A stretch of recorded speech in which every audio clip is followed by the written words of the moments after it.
Hi everyone, my name is Janica Olpindo. I am a doctoral student in digital media at York University and a member of the Dispersion Lab.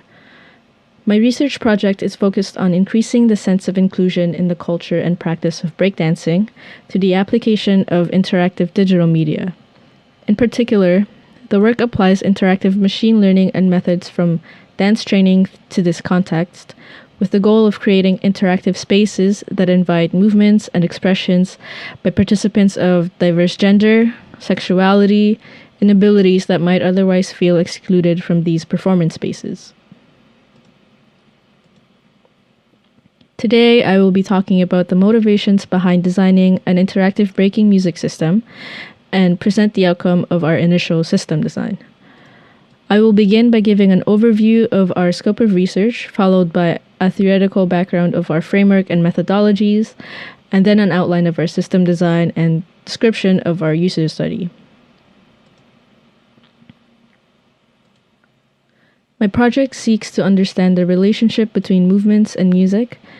We approach this from an embodied music cognition perspective, which is grounded in an understanding of musical gestures and performance interactions emerging from the process of listening as a full-bodied phenomenon. It draws upon and applies critical scholarship from multiple methodologies that are informed by how the aesthetic of these movements or gestures change in relation to music. In the world of dance, breakdancing or breaking is one of the elements of hip-hop. In an analysis of hip-hop culture, it is argued that it is important to understand the relationship between movement and sound in order to fully understand the medium or genre. According to Fogarty, the shift away from considerations of music has resulted in a lack of understanding in both theoretical criticism and the institutionalism of breaking of how hip-hop aesthetics integrate the two. We seek to understand the coupling of these movement-sound relationships in the context of breaking practice and how modifications of this via an interactive system might potentially subvert or expand commonly held practices and assumptions in this genre. As argued by Durham et al., breaking culture operates under a heterosexist structure wherein hetero-masculine engagement is normalized, devaluing performances and contributions by those marked as other. Gunn discusses the ability of the format known as all-style dance battles to call into question the bodily performance organized through gender to deconstruct, disrupt, and expose the hierarchized distinctions in hip-hop culture, or what she refers to as queering the dance floor. All-style dance battles are a type of event that features specialized dancers from a variety of different street dance style backgrounds, such as whacking, popping and locking, house, crumping, and breaking, competing with and or against one another by improvising to a diverse range of music mixed live by a DJ. In all-style dance battles, the significance of heteromasculine gestures to present dominance over an opponent is decontextualized. Through spaces like all-style dance battles, there is great potential to innovate ways of inviting an even more diverse crowd into breaking spaces. In this research, we ask, how do practitioners embody breaking aesthetics in the gestures that emerge from real-time interactions with a sound-generating system that varies from highly similar to highly different from the traditional music found in breaking? This research observes gestures and movements in different interactive breaking contexts and explores similarities in relation to established hip-hop practices. Of particular interest in this study are practitioners who identify as B-girls. To this end, a second research question arises. How might an interactive system be leveraged to create a welcoming environment for breakers of differing genders? Because breaking music typically employs steady rhythms at a fast tempo, we hypothesized that non-breaking music with a sudden change to the tempo or an inverted tempo that is driven by dancer movements would encourage a defamiliarizing experience for the participants. These non-traditional interaction states were presented to the participants and will be described later in the presentation. In HCI as heterodoxy, Light explores the different possibilities of designing digital tools by drawing insights on queer theory to challenge readings of gender, as well as promote the tactic of queering and investigating resistance to the status quo. The author defines queering as a way of treating something obliquely, to steer into an adverse or opposite direction of the norm. Further, Light alludes to Trouth et al.'s proposed criteria for conducting gender research, to engage in research flexibility, challenge the hegemonic dominance, legitimacy, and appropriateness of positivist epistemologies, theorize from the margins, and problematize gender. The defamiliarization approach in movement-based interaction design is an example of querying the familiar or traditional perspectives. This approach relies on varying normal movement patterns and processes to destabilize a creative user's habitual ways of thinking about movement, to reorient their experience, and to nurture an important component of improvisation, open-ended play.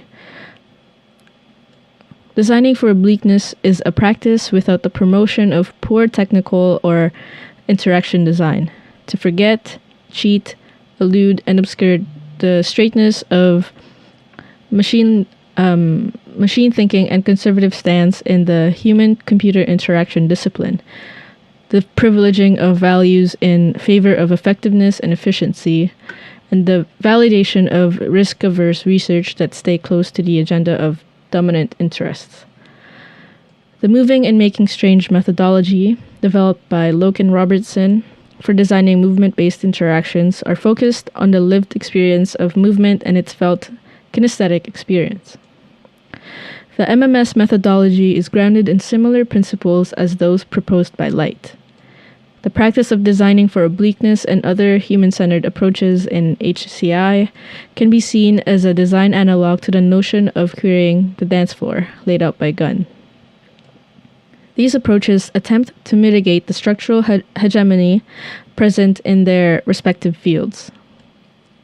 These principles are imported from a design perspective.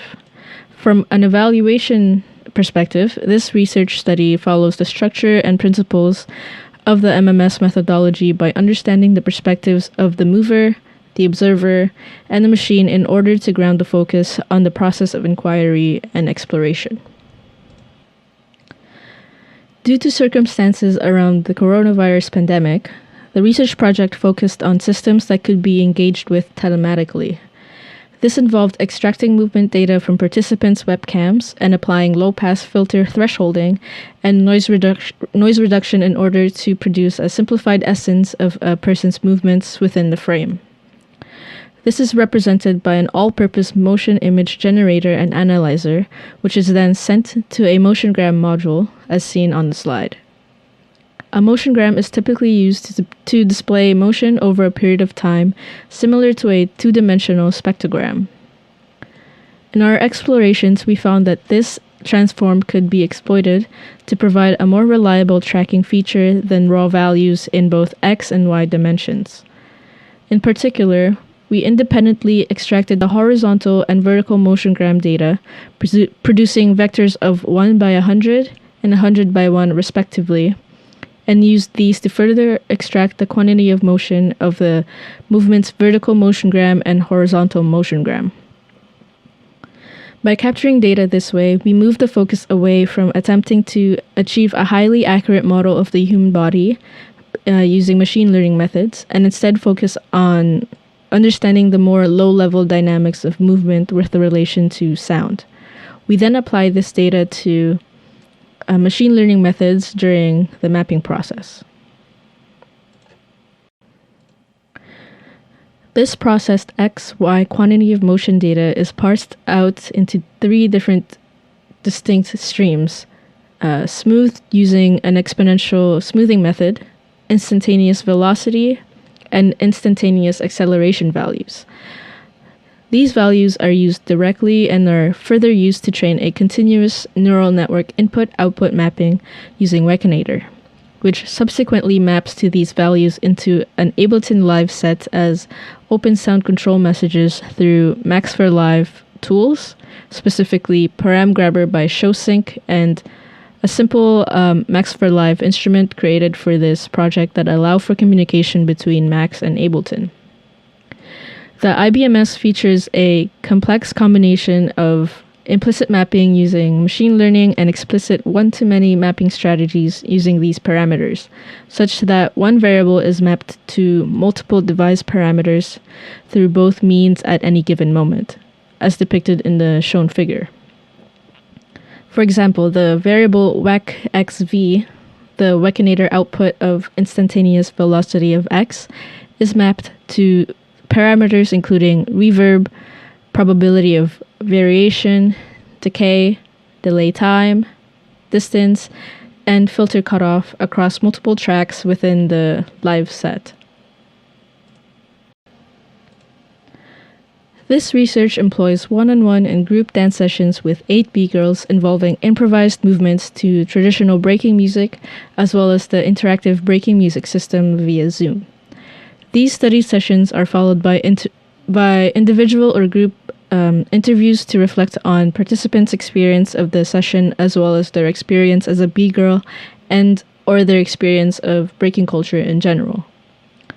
In this study, I invited participants from within a personal network of dancers in the Toronto area, all of whom were informed by the interactive nature of the music system. They were asked to improvise to traditional breaking music, which included songs like Give It Up or Turn It Loose by James Brown and Apache by Incredible Bongo Band, and music generated by the IBMS with different tempo settings, which are unchanging tempo at 118 BPM. Second is accumulated or average movements, which after a threshold value triggered a tempo of either 118 BPM or 90 BPM.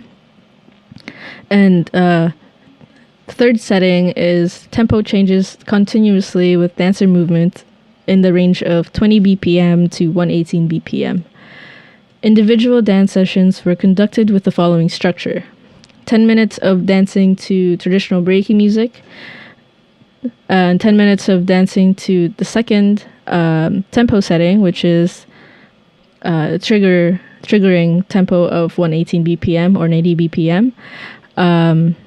This was followed by 2 group sessions of size 4 and 3, which followed a similar structure, which is 10 minutes of dancing to traditional breaking music, 10 minutes of dancing to unchanging tempo setting, and 10 minutes of dancing to continuously changing tempo setting. These sessions were held online to allow dancers to participate from wherever they felt the safest during the pandemic.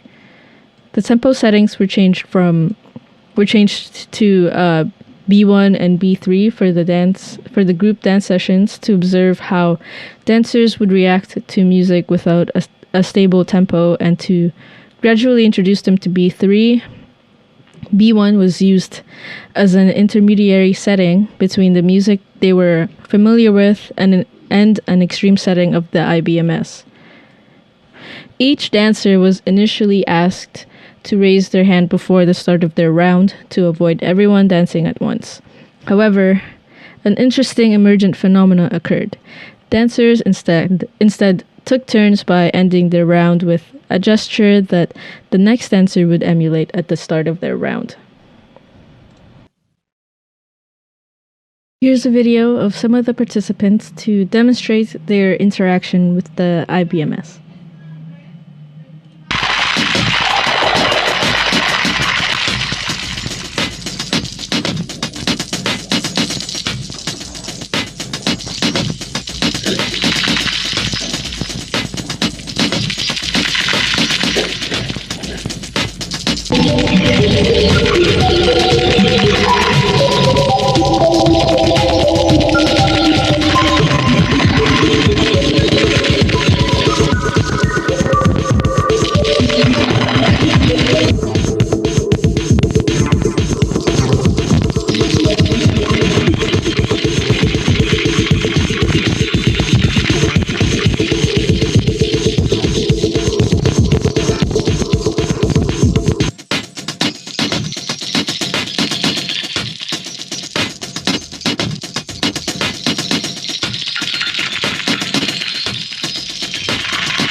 So this is just a bibliography of some of the texts that I mentioned during this presentation.